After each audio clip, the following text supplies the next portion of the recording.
Send your scariest workplace stories to us at eriecast.com/submit and rate and review Tales from the Break Room on Spotify and Apple Podcasts. Thanks. Hi, welcome to Dead and Roasted. What can I get you? I was reviewing my stories today when I mistakenly began reading a story that just kept going and going and going. So you'll be delighted to hear that today's set of stories is extra long, featuring disturbing hauntings and an epic tale of a particular painting featuring a wolfhound. Grab your friends and gather your coffee, if you've got any of either, that is. It's time for some allegedly true and scary Tales from the Break Room. Dollar General's Poltergeist. From Needle. I work at Dollar General as a key holder. I just do a little more than a cashier, like opening and closing the store. When I first started at the job, my boss, Amy, and a few coworkers just joked around about a ghost that supposedly haunted the store. Personally, I believed in ghosts and demons, so this was naturally a bit eerie to me. But I pushed it aside and put on a smile. A few weeks went by. I mostly had day shifts from 8 a.m. to 3 p.m. But one Friday in December, I had my first night shift. I was a little nervous because around 7 p.m., the sun began to set, and I was up at the register alone. The person I was working with was Amy, so she could show me how closing worked. As I checked out the last customer after a long line, I noticed how quiet it was. I sat up there picking up trash and receipts that people threw on the ground instead of putting it in a trash can. Just then, the automatic doors that slid open and closed when they sensed movement started to open and close on their own very quickly. I stared for a few moments. Then, once I came back to my senses, an old woman said hello to me. I turned and saw her, then looked back at the doors, which had now stopped moving on their own. Apparently, no one else had seen it happen, so I went on like normal until we closed and locked up the doors. Now, before we're allowed to leave, we have to count down the money and lock up. So, since I was the cashier that night, I wasn't allowed to handle the money in the safe. But I was allowed to sit in the break room while Amy counted the money. While I sat back there, I felt cold, but that didn't bother me. Not until I felt like something was watching. I looked around, and I swear I saw someone run by the door. I got up and poked my head out, but there was no one in the hall. About 30 minutes after that, we were able to go home. Nothing else happened to me until I got a raise and became a key holder. One Sunday night, I was in the back room, picking up trash and sorting through products. It was quiet, until I heard the back door slide open. I stopped, and I just stood there. Eventually, I willed myself to turn, and as I turned, a stack of boxes filled with DVDs fell on me. Thankfully, I wasn't really harmed. Got a bruise or two, a couple of scrapes, but I swear the stack was neatly stacked up before that, and it wasn't even leaning. When I shared this story with others, no one seemed to believe me. Small things like things falling over and doors slamming happen every once in a while now, but I've learned to just ignore it and try to go about my day. Warning: the following story contains depictions of harm against pets. Something followed me home from the Pet Crematorium. From Casket. Let me start this story by saying I'm not the most interesting person out there, but I do have an interesting job.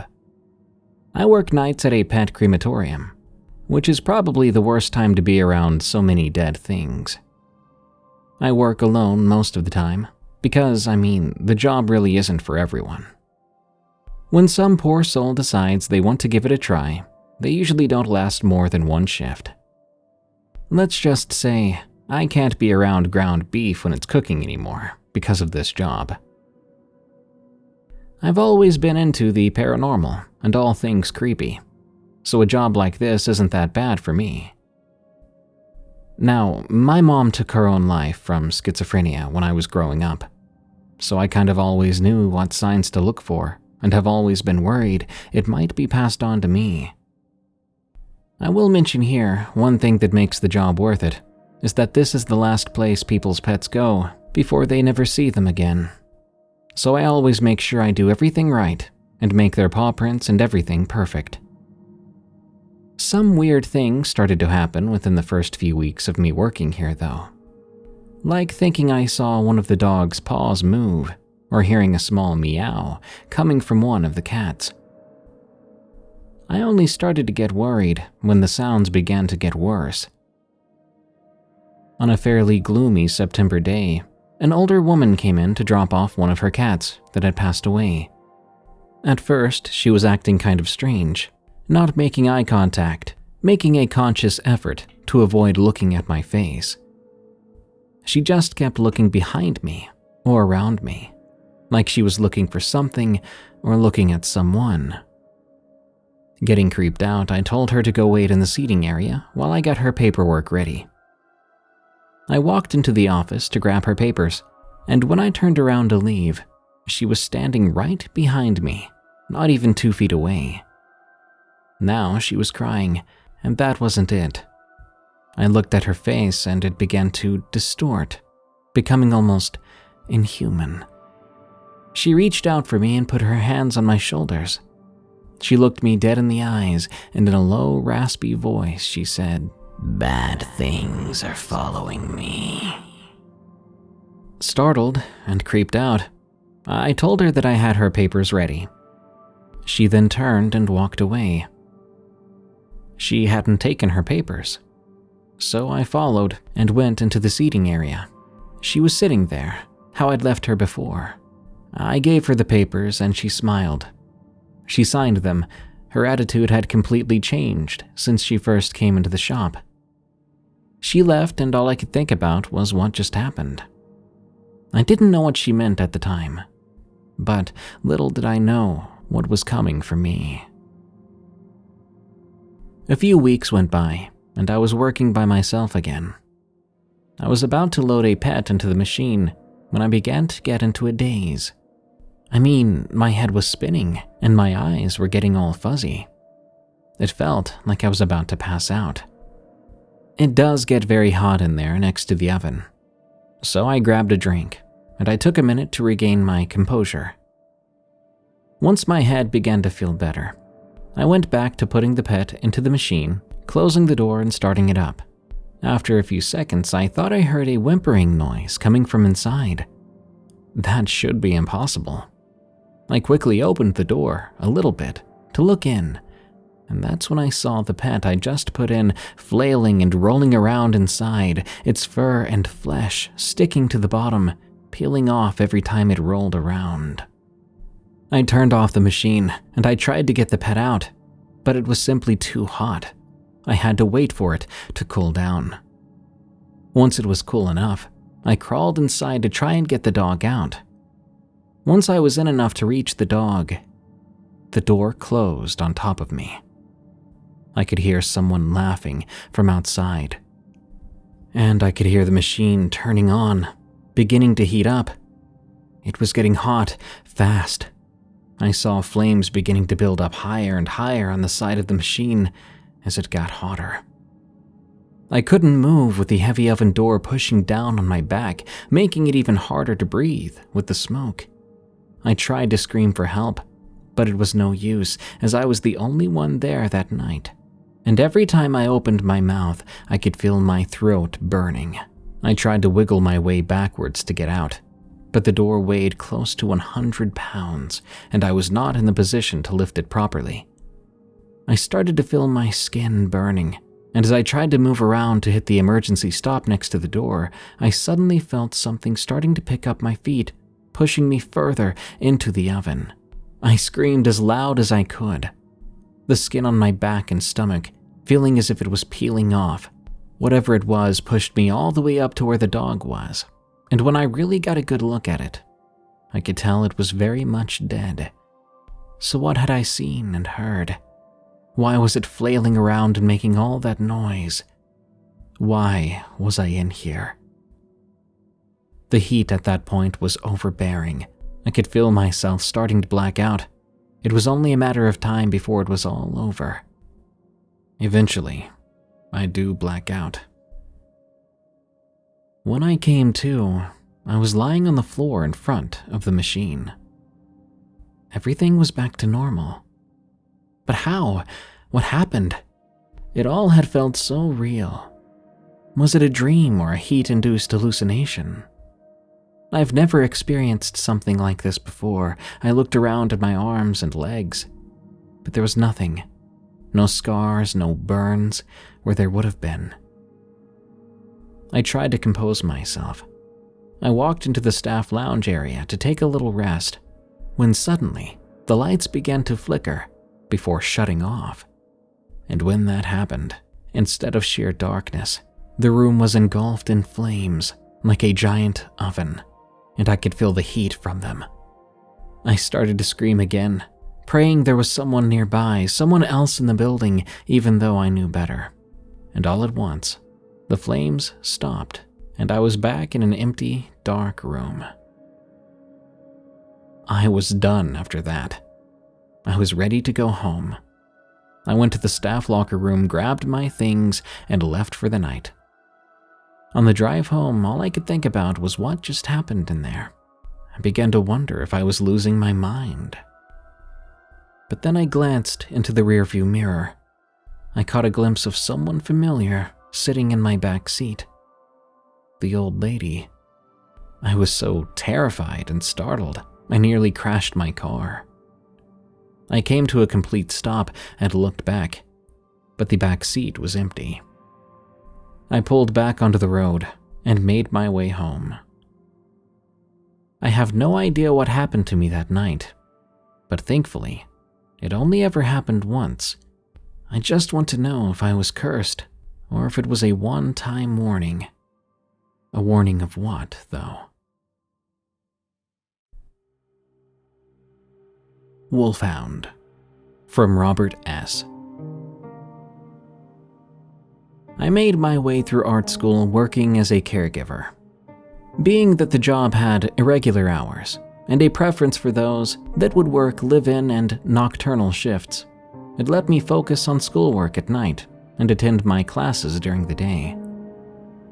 It was often grueling staying up late nights, studying while listening to a baby monitor for any sounds of movement through a half days of sleeplessness. I'm not sure how I passed any of my classes trying to study under those conditions.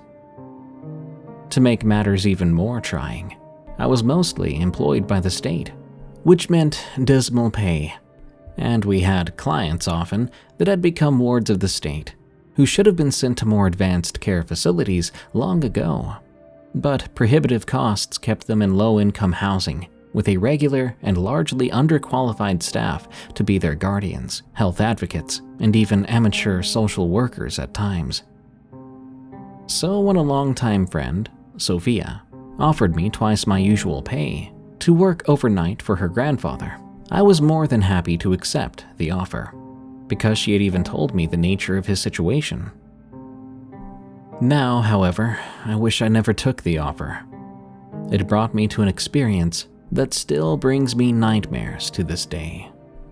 Sophia asked me to meet her at his home with a few family members to discuss the details and meet her grandfather. This was odd because we'd grown up together. I had met her grandfather on several occasions and even had sleepovers at his house when we were kids. I pulled up in front of his house to find my friend standing outside by the street. I immediately took in her expression. It was obvious that she wanted me to know a few things before I went inside with the rest of the family. I got out of my car, and before I could close the distance for a hug, I saw the dark circles and lines of worry painted across her face. They stood out fiercely on a face that was always so bright and youthful before. We embraced with the same forceful hug she had always given me throughout our friendship, but even during it, I could feel a deep wariness mixed with gratitude. "Thanks for coming," she said, making a feeble, unconvincing attempt to mask her exhaustion. "This whole situation has just been a complete nightmare. My family has been fighting each other over who's getting what's in the will, how to even afford keeping him in his own home with all the care he needs. God, Bobby, he's changed so much since the strokes. He might remember you, but he may not, and it all depends on the day he's having. I don't even know how to—" Her voice trailed off as she went in for another embrace and began to softly cry on my shoulder. It's okay, I began. "I'm here to help, no matter what." I tried to hold back some amount of my own tears after seeing my friend so distressed. Having been a part of these situations enough times myself, I came prepared. I removed the small packet of tissues from my pocket and handed them to Sophia without a word. I took a step back and gave her a moment to gather herself. I waited until she could look up at my face before going on. "Come on, let's go in. Try to make some sense of all of this." She led me up the porch and into the living room of the modest home. I wasn't so much greeted as acknowledged by a small gathering of faces wearing expressions ranging from sad, exasperated, to angry, but mostly a mix of all three in varying degrees. I put on my professional face and decided to just let them tell me what they needed.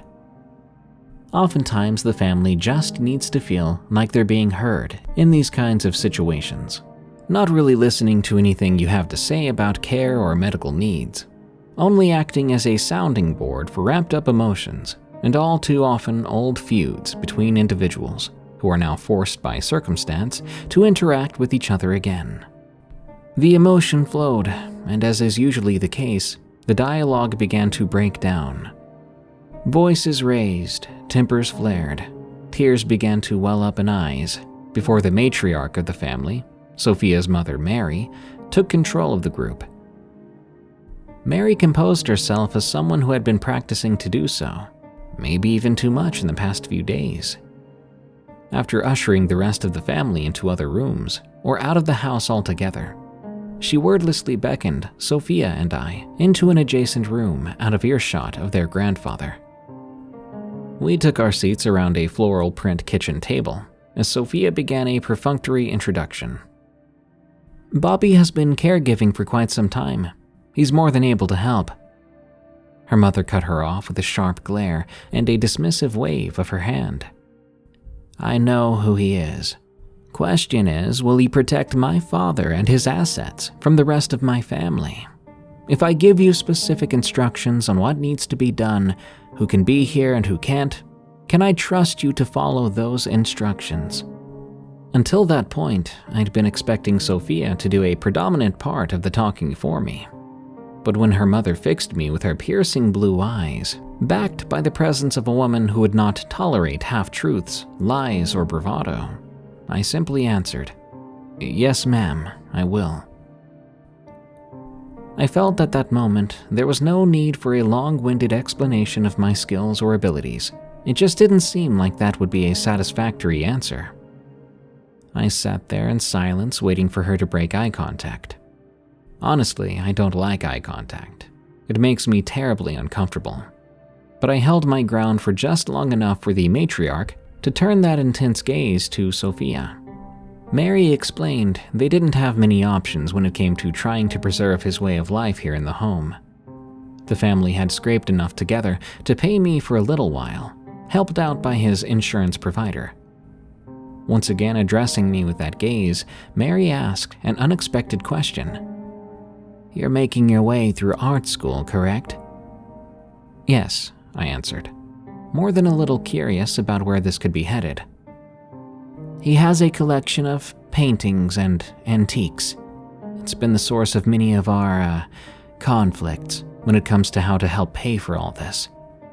Do you think you could identify if any of them are valuable? And if so, maybe you know a way to get them sold?" "Of course," I said, masking the excitement in my voice. This was exactly what I was going to school for in the first place.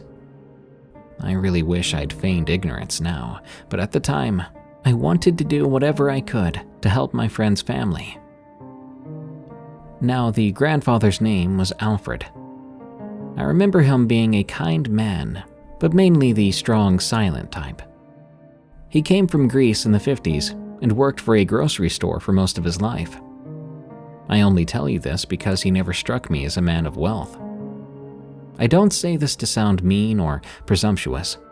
However, having done appraisals before for friends, family, and a few antique stores where I'd worked in the past, I can say that most people think that what they have is worth more than it actually is. It's not a fun part of my job when you have to tell someone their priceless family heirloom is worth about as much as an average week of groceries. Television shows where people get hundreds of thousands for things they found in a grandparent's attic have made far too many people believe anything that looks old could be their ticket out of the rat race. The reactions from people range from disbelief to real outrage. I can't count the number of people who have stormed out of the shops I worked in, claiming that I am trying to rip them off, even though they came to me for a free appraisal, and I don't make anything off the sale unless authorized by the client after finding a buyer. Caring for Alfred, or Al, as he had always insisted I call him, was actually fairly easy most of the time. Despite a series of strokes that robbed him of some of his mobility, and more than a bit of his conscience, he remained for the most part cooperative and genial. I worked for him in the evenings, making things even better as the bulk of my responsibilities revolved around making him dinner, getting him ready for bed, and making sure he stayed there through the night. This left me ample time and freedom to sort through the collection. As collections went, I found myself surprised at the variety. The home he lived in was a small, modest house in not the greatest of neighborhoods. Nothing about the decorum of the home would have made anyone believe that he had quite a few items of real value hidden away in the basement. His collection was quite eclectic. He had old firearms, paintings, some fine silver, and some novelty stuff, like a cigarette vending machine from what looked like maybe the 50s, and a few small mechanical slot machines. Far from the norm, this was actually a collection from which a real profit could be made. So for the next few weeks, that was how I spent my evenings, caring for Al until he went to bed, then spending my evenings in the solitude of the basement doing research on the items, finding the best buyers, reporting my findings to Mary for approval. Over time, Mary's demeanor toward me grew less cold. She could see I was genuinely doing my best to help keep her father in his home and pay for his care. I honestly loved this kind of work. It was a little bit like being a detective. You have to figure out everything you can about an item with very little to go on. Oftentimes, you would look through pages and pages of articles just to find the meaning of a particular trademark or symbol on the item. Whole books have been written about the marks on silver goods alone, including where they came from, when they were made, and who made them.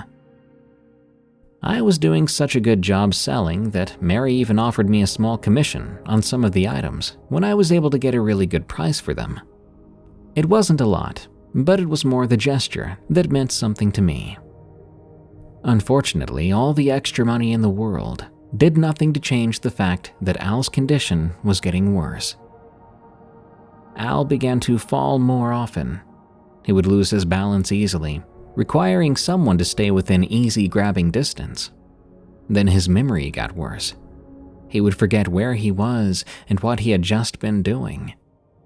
This often manifested itself in the most peculiar ways, at times forgetting English altogether. English wasn't his first language, and when this occurred, he would fall back on Greek when he could not remember the English word he was seeking. I do admit that, at first, it was almost endearing.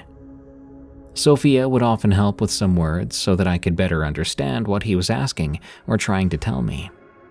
Other times, the English language left him altogether when it was just him and I alone. I have plenty of experience with dementia and Alzheimer's patients.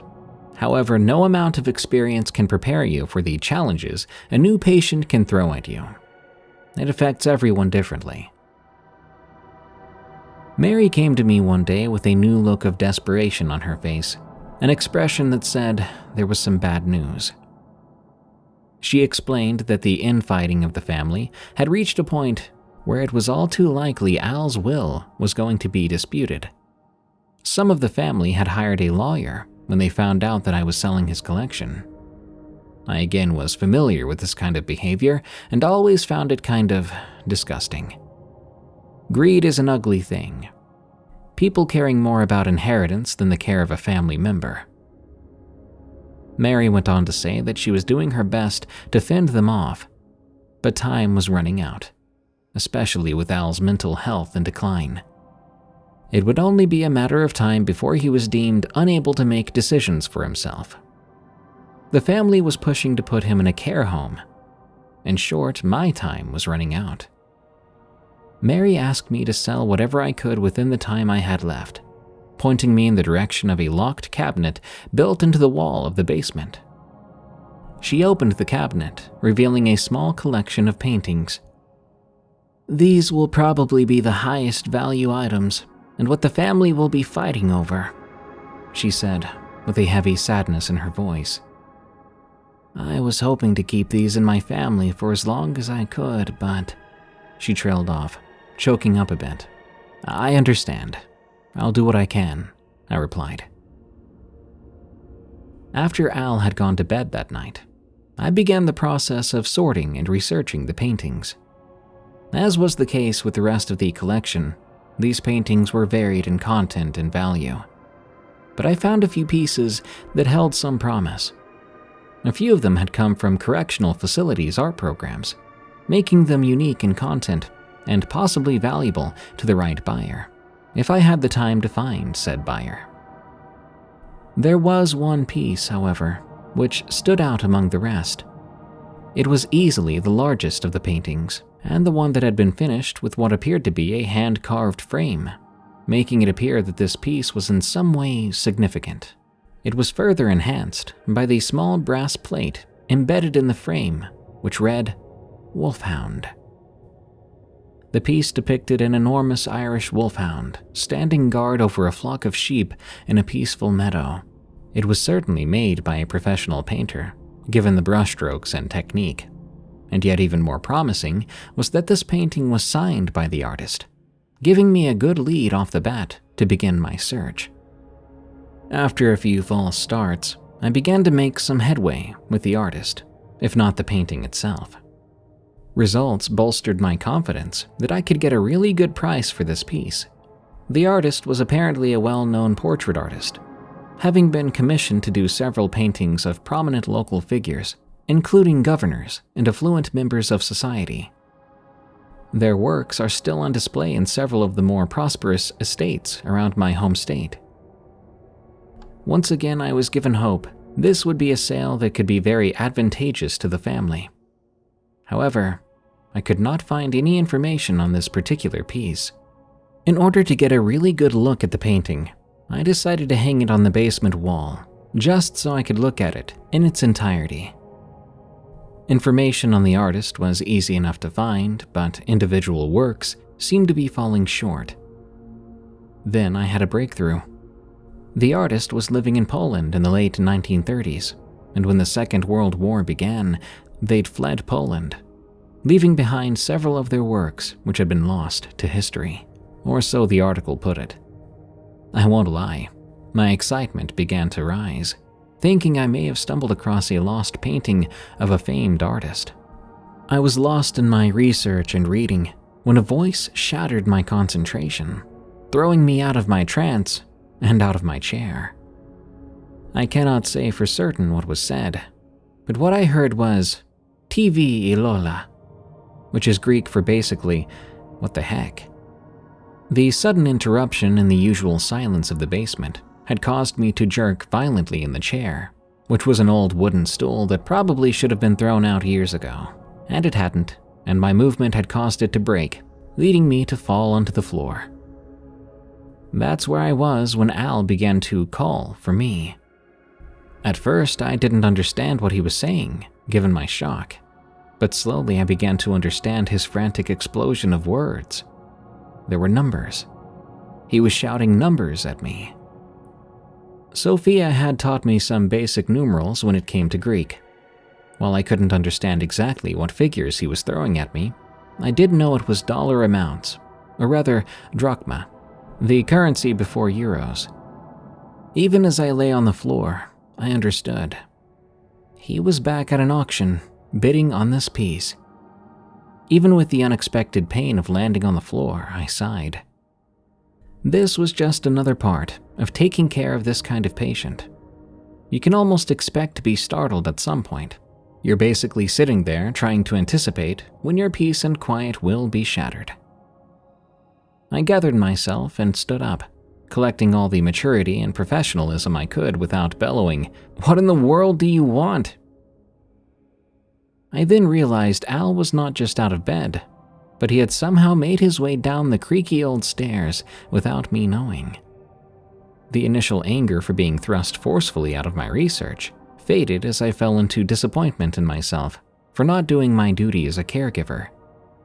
He was alone wandering the house, and I'd been completely unaware. Guilt and shame came into focus as I pulled my wary body from the floor and began to approach him. I cautiously tried to calm him down. He was obviously agitated in that state.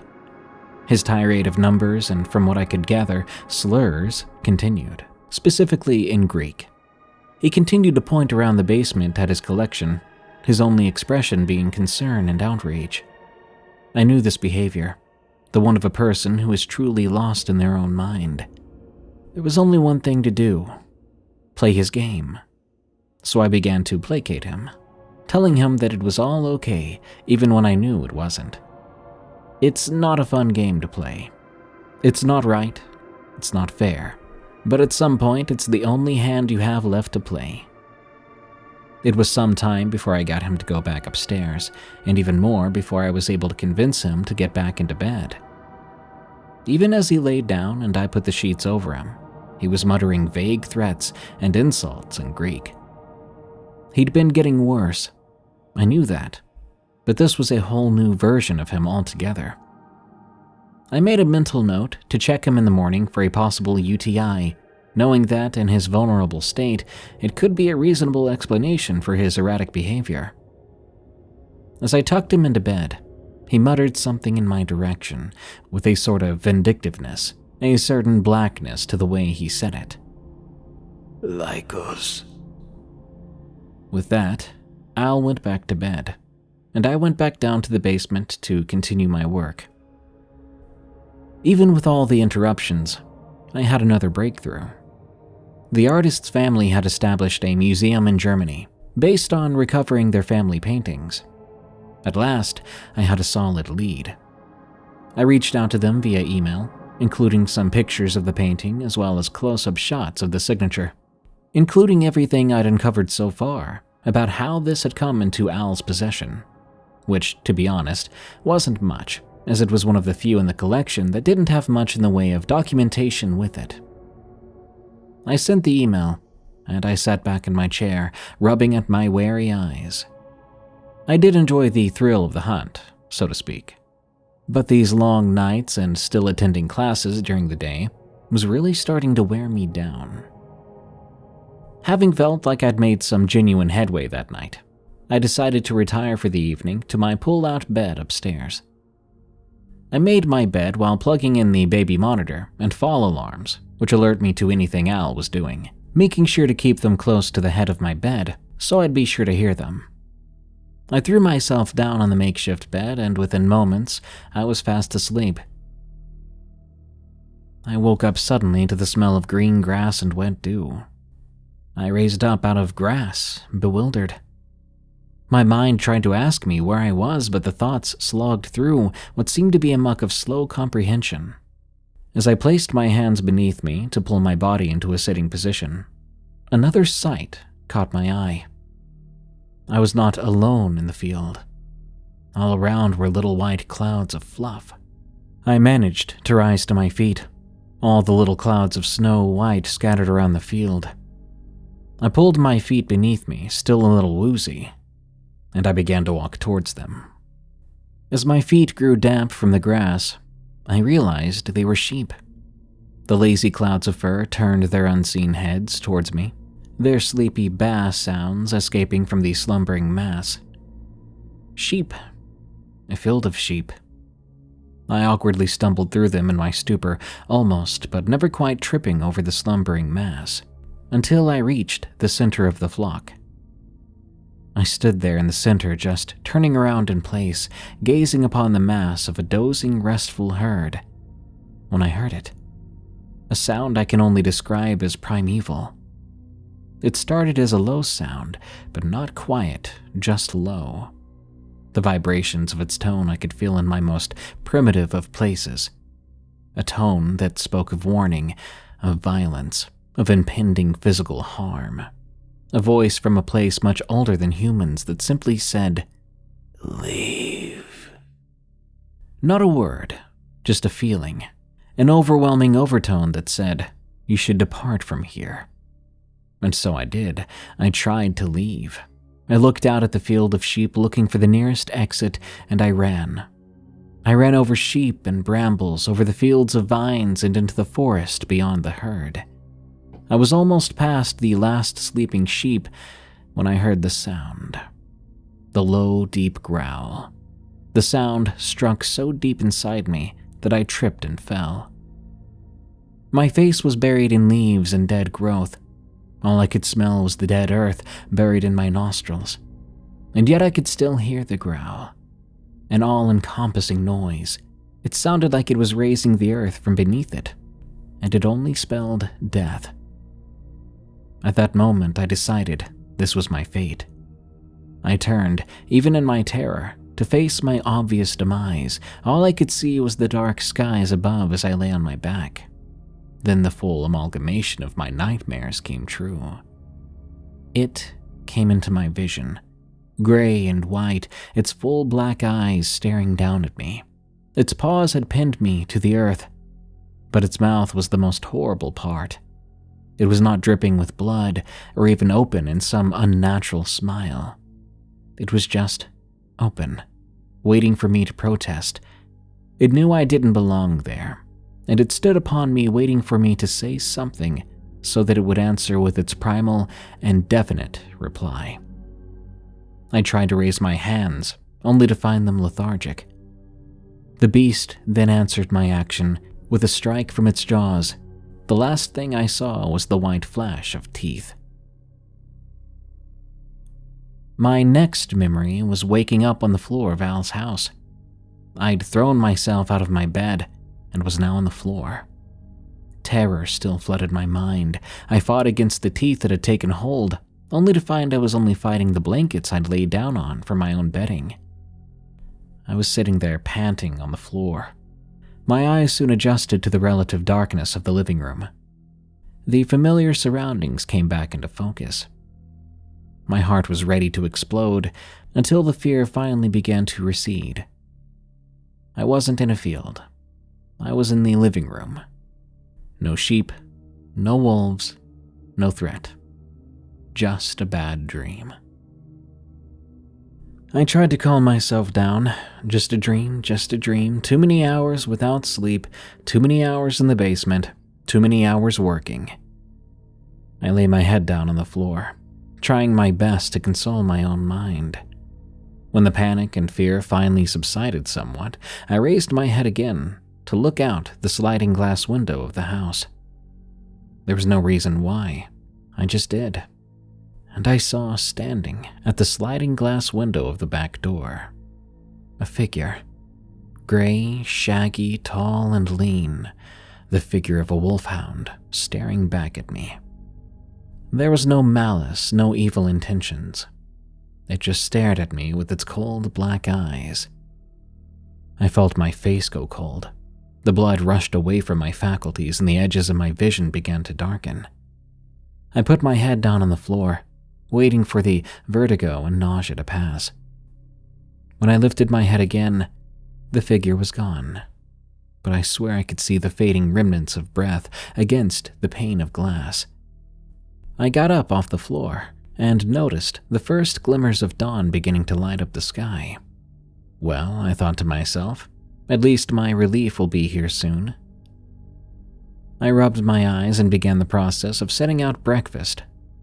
The brewing coffee smelled particularly wonderful, probably due to my brain screaming for a caffeine boost after the less than restful evening. Genuine relief washed over me as I heard steps coming up the ramp to the front door. Sophia's usually cheerful demeanor changed the moment she laid eyes on me. Instead, a look of concern spread over her. I told her about the evening's events. All of them. I didn't even bother trying to rationalize any of the bizarre occurrences away. Sophie had always been a more spiritual person than myself, believing in dreams, meanings, and premonitions. Plus, I was just too tired to try rationalizing any of it. She sat at the table with me as I told my story between sips of coffee. When I looked up, I was expecting perhaps a look of bewilderment, or even disbelief. I was instead greeted by a look of sympathy and understanding. "It's the Wolfhound painting," she said, with no degree of doubt in her voice, just a statement of fact. That painting always gave me the creeps, and Grandpa never liked to talk about where he got it, or why it was never hung up in the house. It has always lived down there in the basement, she explained. Really, the most he has ever said about it was that it was a gift he never wanted. Her brow furrowed in concentration, trying to recall facts from days past. All I can really tell you is that he doesn't want that painting. I remember once when I was pretty little, me and some friends were playing down in the basement and I opened the cabinet where he was keeping it. I took the cover off just out of curiosity to take a look. When he came down and saw us, he was... The lines in her brow deepened further, trying to find the words. Furious? But that's not really the right word. More like when you find a child playing with something dangerous. He was angry, but more concerned. Like he had come across us playing with a loaded gun. He sent my friends home immediately and sat me down at the kitchen table, telling me I must never touch the painting ever again. I can still remember the sweat standing out on his forehead when he told me that. He said it was bad luck, or what word was it? Cataramenos. That's the word he used. He was never someone quick to anger or even raise his voice. But the way he acted towards that painting, well, it'll always stand out for me. Sophia finished. I sat there in my chair, sipping my coffee, listening to her, and I felt just the slightest bit of my usual healthy dose of skepticism about the supernatural world falter ever so slightly. Even a slight change in one's worldview has a profound effect. My own mind treated me to a fleeting vision of the dream from the night before. Those teeth. No compassion, no mercy, flying right at my face. I must have visibly shuddered because Sophia broke her deep recall of the memory and regarded me. I told her, I don't believe in curses or haunted things, but the painting down there, it definitely gives me the creeps. I looked up only to see an expression on her face, which said she was glad I was seeing the things she always had. I'd seen that look before. Oh, don't start, I said, getting up from the table to get a second cup from the pot. Even as I poured my second cup, I could feel Sophia's gaze at my back, a certain smugness emanating from my admission that these circumstances were out of my usual wheelhouse of rationale. I returned the coffee pot to its home and leaned against the stove, turning my face once again to Sophia. The smugness still remained for a brief period, and I was grateful to see a smile on her face, even for a moment, before concern darkened her countenance again. My aunt is moving to have my grandfather conserved, she said, a touch of anger coloring her words. I broke my gaze with Sophia to put my head down and grip the bridge of my nose, knowing all too well how these kinds of situations tend to play out.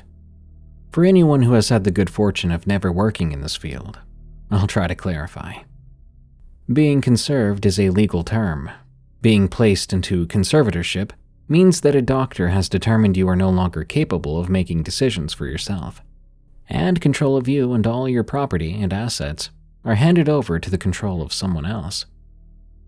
Oftentimes, this will be a family member or someone designated by the court, determined to have your best interests at heart, and will work only in such a manner for you to have a favorable outcome. At least, that's how it is supposed to work in a perfect world. However, I would say even often, in situations like these, it has a wide potential for being abused, sometimes leading to a family member making their own interpretations of what the conserved individual would have wanted, resulting in isolation of the conserved individual, leading to further distress of the conserved person, and fostering further distrust among family members. As I pinched the bridge of my nose, I could feel the pressure of a headache building.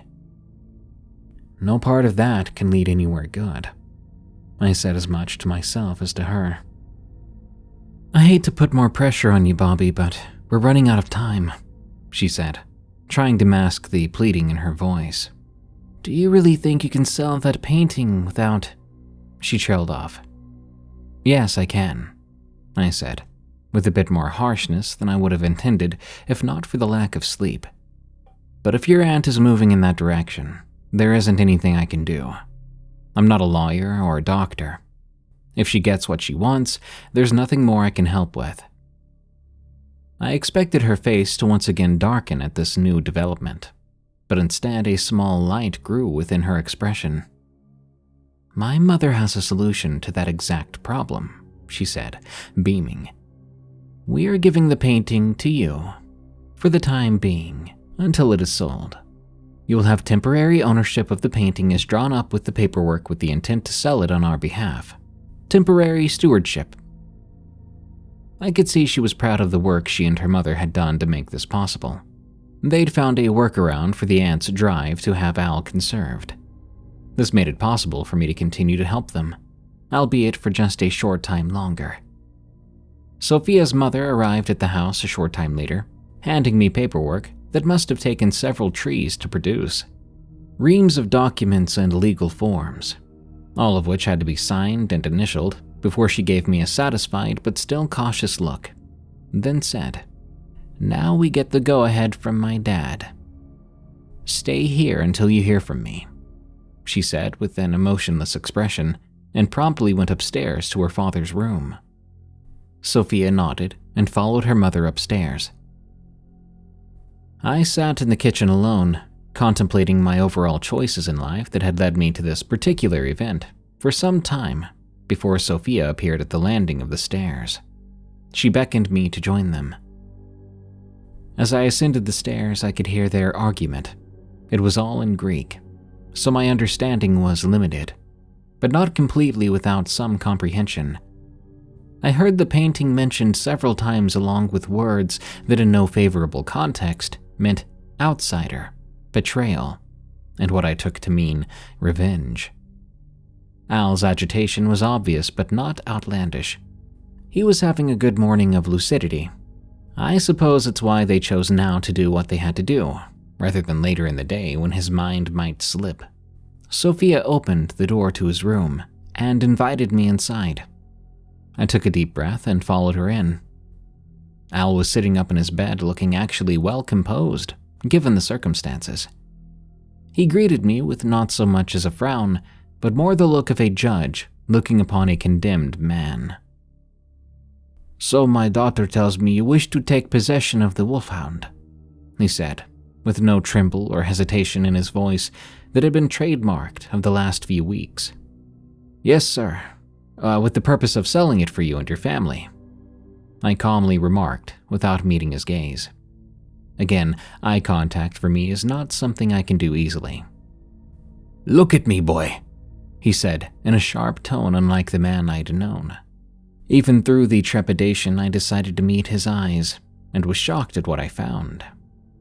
His stare was even, no trace of stroke or dementia. His eyes were firm and steadfast. He looked upon me with real concern and even, if I dare say, compassion. Very well.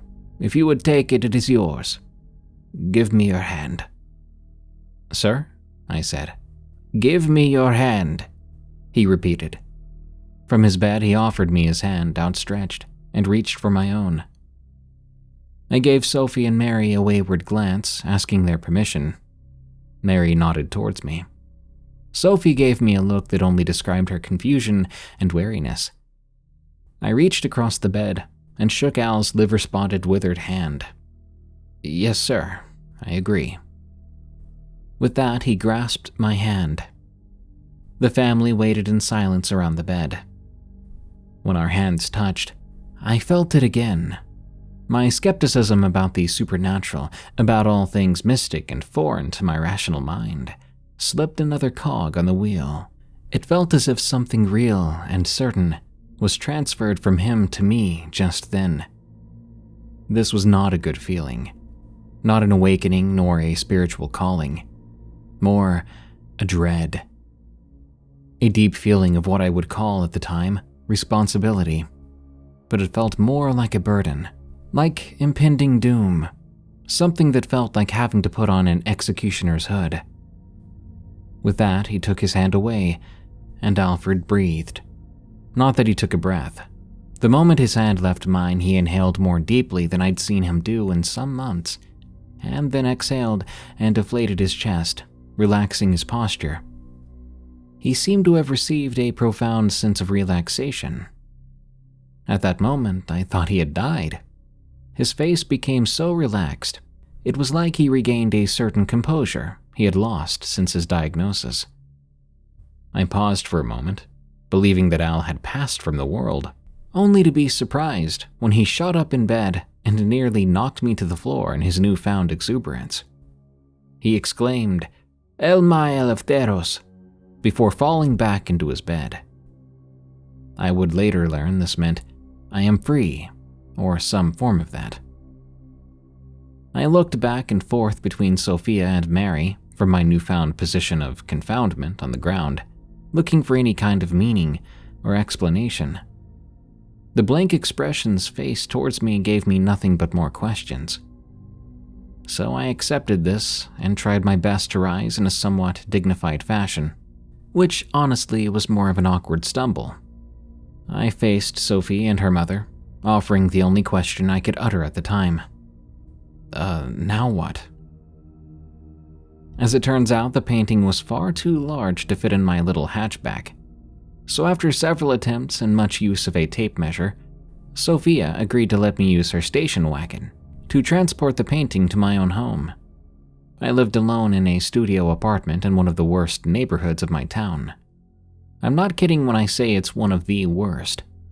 You only hear about my neighborhood on the news or TV crime dramas. Gunfire is just background noise, and you don't bother locking your car because it just means they'll break your windows. Like I said, it's bad. But my apartment building does have a gate out front and a small temporary parking area. That is where Sophia and I wrestled that painting out of her Subaru and into the lobby of my building. After some struggle, it was in my apartment.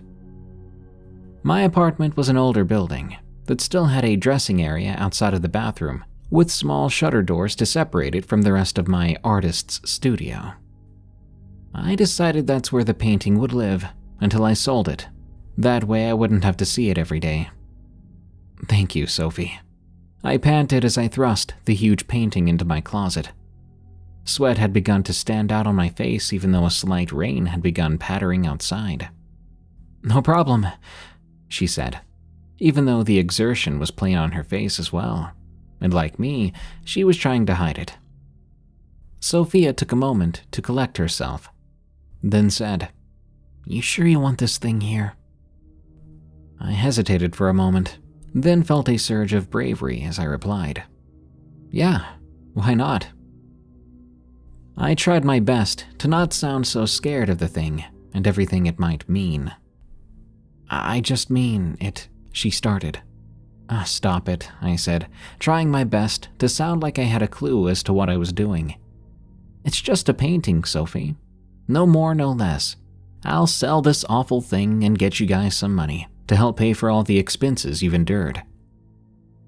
She stopped and looked at me.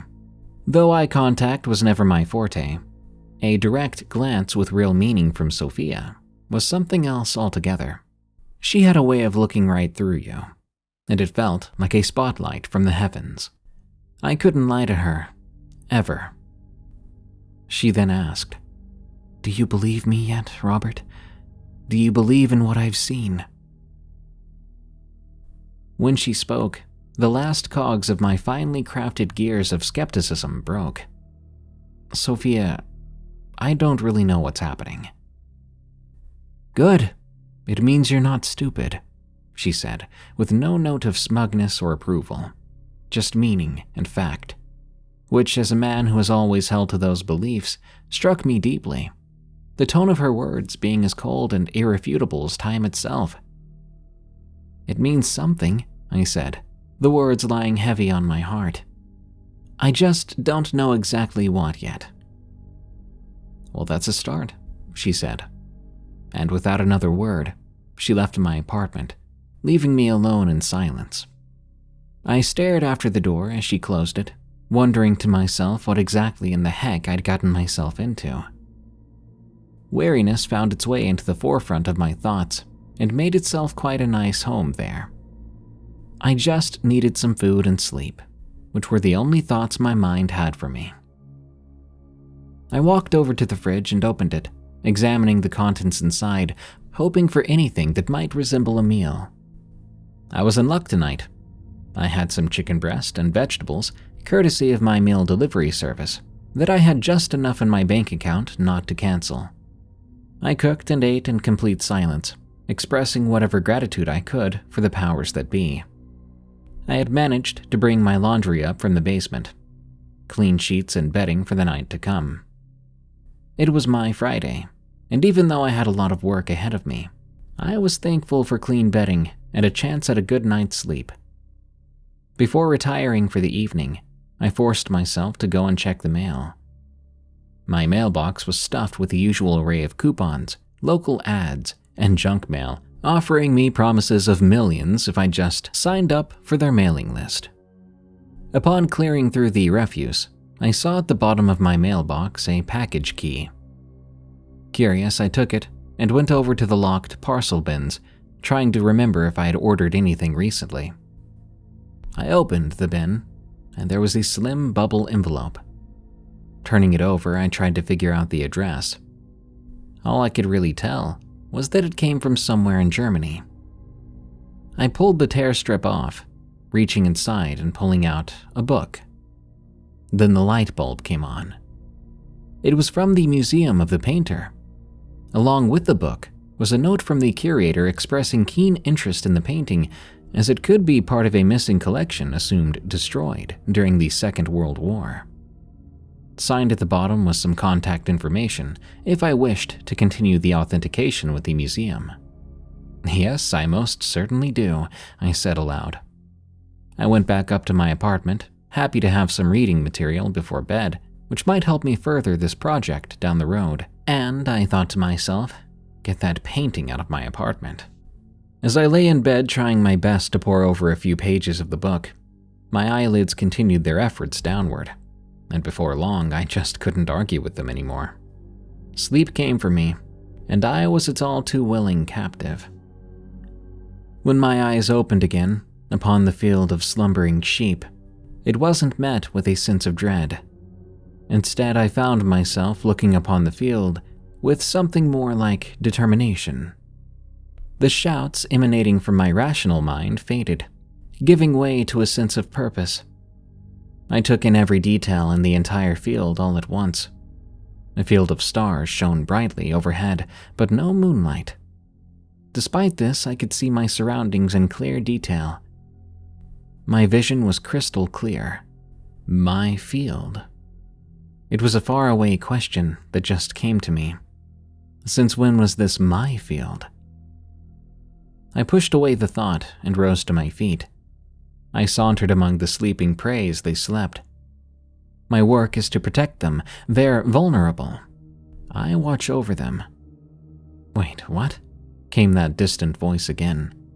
And once more I pushed it aside, returning to my duties.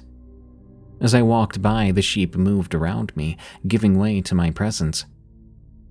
My job is to stand watchful over them. My ears pricked up. A dreadful bleating came from the other side of the pasture. An alarm had been sounded. An intruder, a threat. I took off across the open field faster than I could believe my legs would carry me. Arriving at the far side, I witnessed sheep moving away from the border of their enclosure, close to a large willow tree that marked the edge of my territory. I sniffed the air. Again, the small voice came. Why am I sniffing the air? I forced it down to a quiet murmur, and I caught a scent on the mild breeze. A musky odor, the scent of dens, the smell of dried blood, the smell of a predator. Then out of the woods near the border, they appeared. 3 black forms moving silently toward the fence. Wolves, my enemy. Those things I was born to kill. I broke into a sprint. They closed the distance on the fence. The first leapt into the air, hoping to clear its boundary, but I knew what they were doing and leapt into the air to meet him. Moments before our collision, our eyes locked. He saw me and I saw him. His body tried to change direction, only making his final approach more awkward. My jaws opened, looking for a throat. Just before our bodies collided in the air, a new sound emerged. Not wails or cries, but something different. Something alien.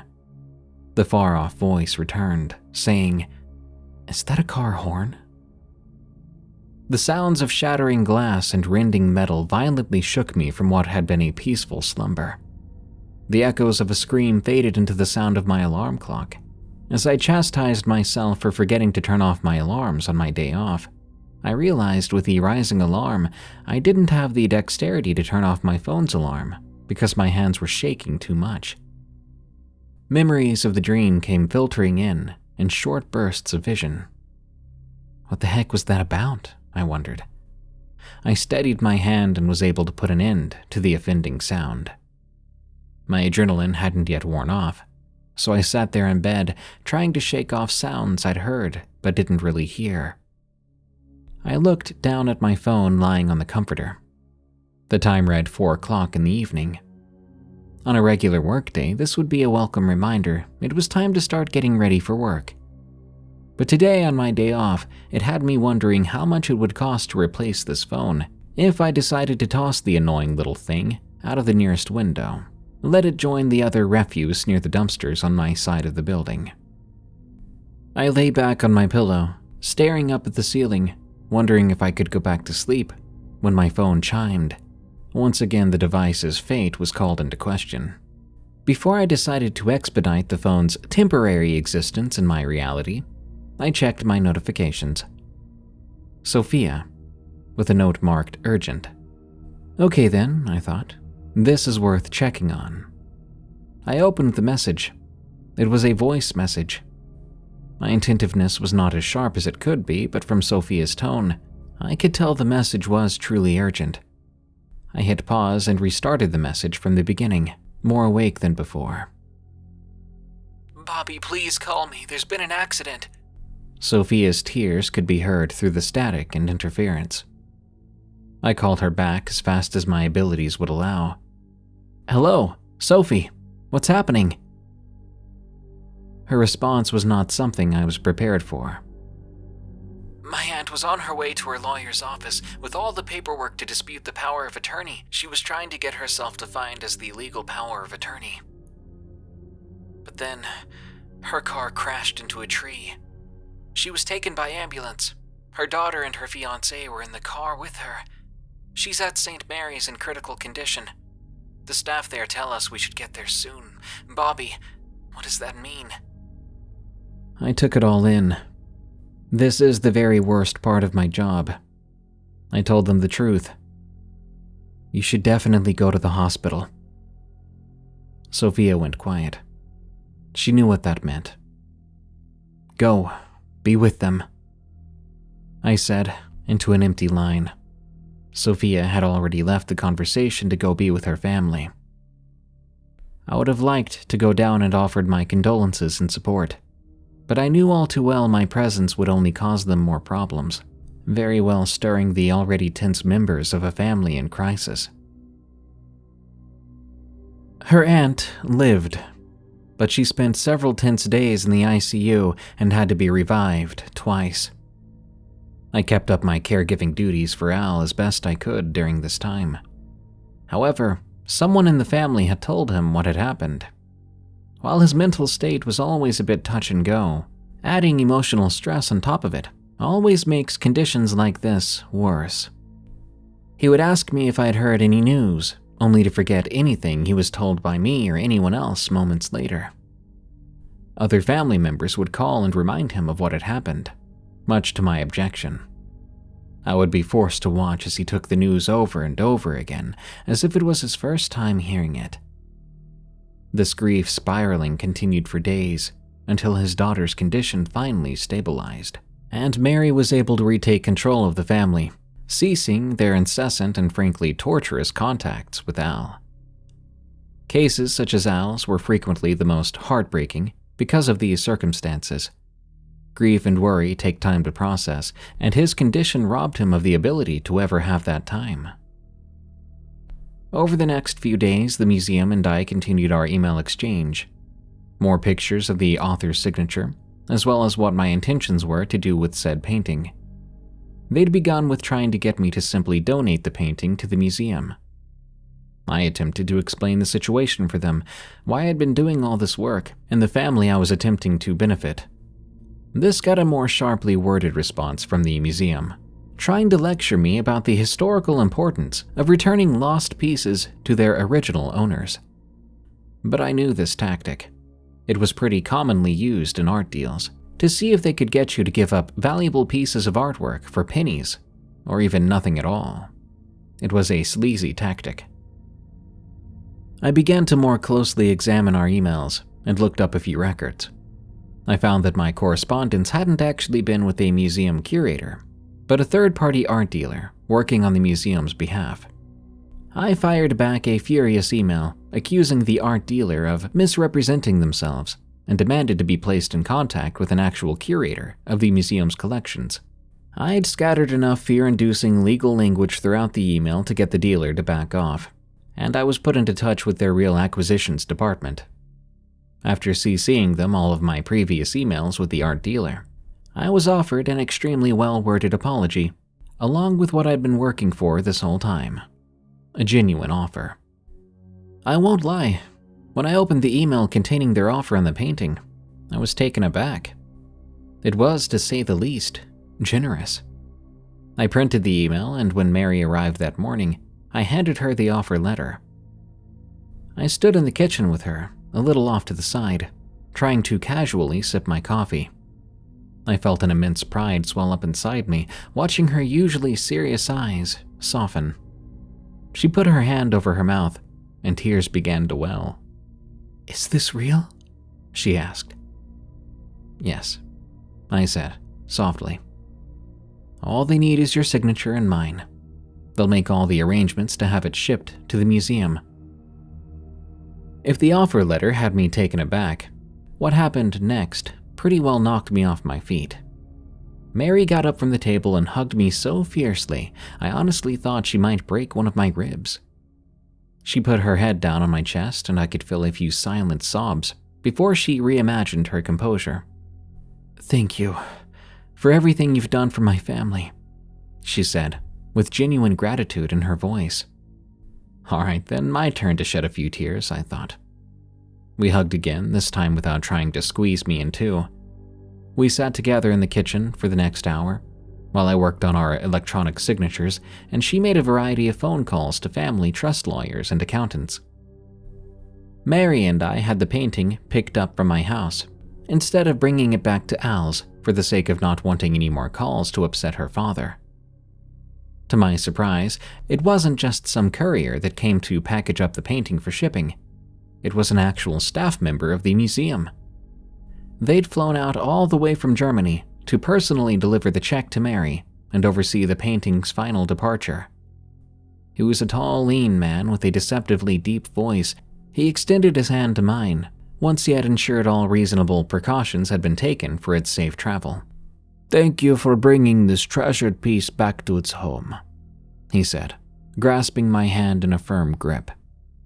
As he shook my hand, I couldn't help but feel a sense of relief, like a dread I'd been trying to ignore since this entire debacle began had finally been lifted. I actually felt lighter for it. The family decided to have a party to celebrate. With the sale, Mary had enough to hire a caregiving staff to give Al the best care he could possibly have, secure his home, and all in all just settle out the infighting that had plagued the family when this all began. I don't know if you've ever been to a big Greek family party, but they're quite the event. I was invited and greeted by faces that had once held only suspicion for me, but now held a regard for me like when Mary had embraced me in the kitchen. Basically, I was treated like part of the family. Drinks flowed and they all conversed in such a way that told me all the misgivings had been forgiven. Even Al was present. I caught sight of him sitting in a large, comfy-looking recliner, playing with his grandkids. As I looked on, I couldn't help but notice something slightly different about him. Something about how he moved with a little less stiffness, which had been afflicting him before. I could have sworn that his salt and pepper hair had a bit more pepper than salt since I'd last seen him. Sophia's aunt was in a wheelchair with a broken leg, and her arm was in a cast, but she was in just as good of spirits as any of the group. She wheeled up to me along with her fiancé and her daughter. It made me glad to see that they were all okay. She began to thank me for everything, which at this point I was getting tired of saying of course or you're welcome. It had been happening pretty much all night with every family member I talked to. She asked which of the paintings I'd sold to make them so fortunate. I told her, but she said she wasn't familiar with it. I pulled up the photos from my laptop, and all three of them looked down. "Mommy," her daughter exclaimed, pointing at the Wolfhound in the photo. I don't know what it is about children. Something about how innocent they are that gives them the ability to say the most bone-chilling things. "That's the doggy that ran in front of our car." I could feel the blood make a hasty retreat from my face. Her mother looked at her and said, "Don't tell stories." "I'm not," she whined in protest. The fiancé took the back of the wheelchair, beginning to wheel her aunt away. "Come on, let's get some food," he said. I was left alone with their daughter for just a moment. She looked up at me with her enormous brown eyes. "You believe me, don't you?" I knelt down, so only she could hear me. "You know what, kiddo? I really do," I told her, and seemingly satisfied with my answer, she turned to go after her mother. When I stood back up and turned, I found Sophia standing directly behind me. "You believe her, huh?" she said, with that same satisfied smirk. I rolled my eyes at Sophia, but she knew. "Come on, my mom has something for you," she said, taking my hand and leading me through the crowd to the less occupied front porch. Mary stood there with a few glasses of ouzo. While Sophia poured, Mary handed me a slip of paper. "What's this?" I asked. "Your commission," she said flatly. "Oh, I can't," I started before she cut me off. "You can and you will," she said, with that undeniable tone that told me saying no was no option. She pushed the check into my hands, along with the glass. "Now drink, and finish your art school." She finished and raised her glass. "Honestly, I might want to change majors," I said, making Sophia shoot ouzo out of her nose. When I got home that night, with help from a taxi, I was so ready for a night in my own bed, especially now that the dreadful painting was out of my apartment. I thanked the cab driver, which may have had a bit of slurring in it, and walked up the stairs to my apartment. I had, of course, been forced to take a ton of leftovers with me. I placed them all in the fridge, changed into my nightclothes, and snuggled into my bed. Ouzo is very good at making you sleepy. I drifted off. Once again, I opened my eyes in that darned field. But it wasn't dark. It was sunset. And I wasn't inside the fence anymore. I was leaning on the outside of it. The pasture had a feeling of tranquility my previous encounters had not. I looked out at the sheep, making their little baa noises. From within the herd, I saw it. The Wolfhound. It emerged in all its gray, shaggy presence. But now there was no malice, no hateful black eyes. It was just a large sheepdog doing its job. It regarded me for a moment and made a sort of sneezing, chuffing noise in my general direction, before walking off into the sunset to guard its flock. That was the last time I saw it, and the dream that night. Well, actually, there was one more time. I read that book that the museum had sent me. Towards the end, there were photos of the artist with his family, back when he was but a young boy. In one, the large family stood very well dressed for a family portrait. There in the middle was the painter as a child, with his little arms wrapped around the neck of an enormous wolfhound.